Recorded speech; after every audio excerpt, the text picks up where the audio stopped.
This is the Prestigious Bloodforged Courser, the rarest obtainable mount in the game.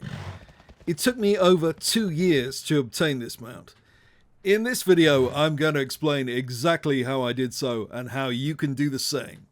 Now, the Prestigious Bloodforged Courser is the last in a series of mounts which are offered for grinding honour from player versus player combat in World of Warcraft. Now, I'm quickly going to cover the fastest way to do this, because it is the fastest way, but as we'll see, it isn't too practical for most. We choose to farm this mount because it is hard, not because it is easy. Like the great Jack Kennedy said, "Bring me more whores and drugs." The fastest way to obtain the mount is to form a dedicated pre-made group with a team of players you trust that know what they are doing and, crucially, have a high eye level. The best example of this is a group led by Pandora, who has the highest honour level in the world, which often queue into epic battlegrounds, like this brawl South Shore versus Tarren Mill. Essentially, the raid will simply trample over any pug group and then rush immediately to the graveyard and farm the enemy non-stop. Fun as this is, for various reasons it isn't practical for most players to do. Although if you do happen to queue into a battle where a group is doing this, take advantage of the situation and keep re-queuing. Now, a secondary approach that works right now is to queue solo shuffle. Right now, a win from solo shuffle, i.e. winning at least 3 of the 6 individual battles, gives you over 1200 honour, the same as an epic battleground. The problem is that you have to keep up with the gear curve to win these, and for certain classes that can be difficult. This is a good option if you have geared characters who perform well solo, but it has limitations. Now, here's the strategy I actually used to obtain the mount, and it's by far the easiest method. Now, let me just show you something. This is data for Azeroth. It's a website that compiles data on all Warcraft players. If you look here at the account-wide Honor Kills section, you will see a familiar name at the top here. Yes, I have over 3 million Honor Kills, the second most violent character in Warcraft. Why am I sucking my own dick here? Especially when I'm normally so modest and humble. Indeed, some might say the very best at being modest and humble.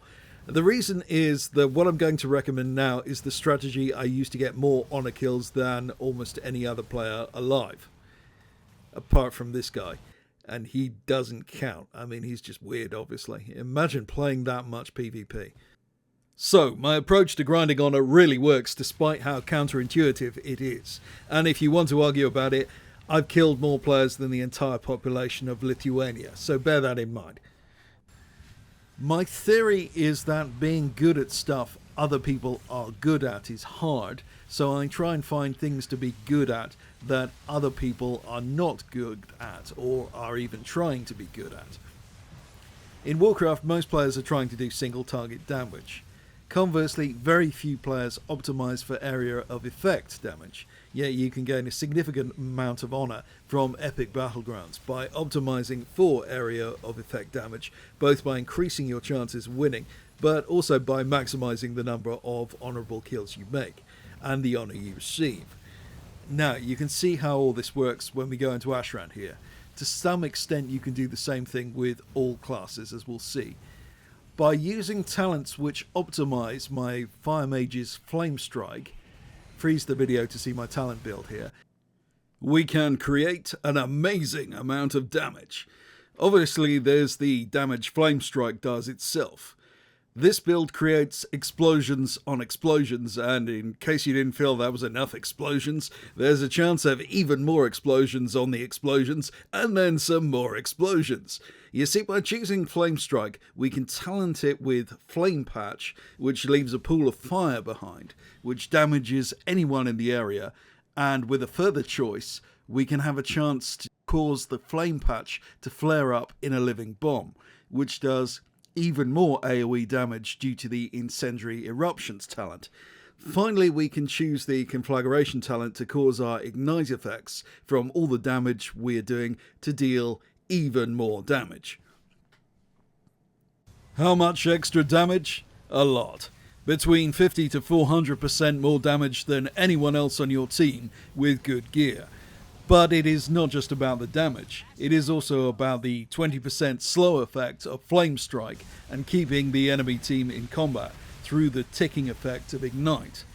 Even without any damage at all, these are effectively powerful raid-wide debuffs that significantly contribute by themselves. We use these powerful effects to force back the enemy team and farm them. Here in Ashran, you can force the enemy team back onto the bridge of their own fortress, where they are concentrated into a small space and are easily destroyed by area of effect fire. It is quite possible to win in 6 minutes using this method. Note that you are not trying to win so much as win quickly. It's not an efficient use of your time to hang around for an hour trying to scrape out one win. You will need a special macro to fire all your unused consumables at once. This is a huge extra DPS boost, which also makes gameplay significantly easier. The more damage increasing effects you stack into a burst window, the greater your overall damage. This is the macro I use on my Fire Mage. It can be easily adapted for other classes. Now, with most range classes, there's a similar area of the talent tree with an area of effect ability above other abilities, which you can stack for some truly amazing damage. For example, the Marksmanship Hunter's multi-shot ability chains to abilities like Trick Shots and Salvo, which cause very similar damage stacking on damage to the Fire Mage. Melee classes, generally speaking, tend to find epic BGs a lot harder, but I have seen classes such as Warriors and Ret Paladins top the charts. Essentially, you blow as many cooldowns as possible and attack the enemy, then use Heroic Leap or Divine Steed or similar movement ability to escape when your cooldowns expire. This does require some patience. Be aware of things like these root tubers, which give you a 40% damage reduction. I often hear melee classes complaining about the difficulty of fighting in Ashran.